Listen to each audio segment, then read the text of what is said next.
لا يهمني أن أكون محبوبا، يكفي أن أكون شخص لا ينافق ولا يخون ولا يجامل ولا يعرف الناس وقت الحاجة. من عادتي أنني أمنح فرصا كثيرة، لكن فور أن تنتهي لا أعاتب، لا أسأل ولا أهتم، فقط لن تجدي. لا تغرك العشرة التي تدوم سنين، لأن موقفا بسيط يفتح لك العين ويظهر لك أن عشرتهم كانت صنع في الصين.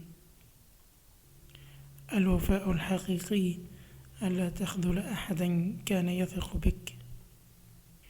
أنتم من تصنعون غرور البعض، لأنكم تعطون قيمة لمن لا قيمة له. لكل فعل ردة فعل، لسنا ملائكة يا عزيزي. ثم ماذا؟ ثم ينير الله ما أطفاه الناس بداخلك. أقسى أنواع الألم تراه في ثلاث: رحيل الأحبة، وخذلان الأقارب، ونكران الجميل.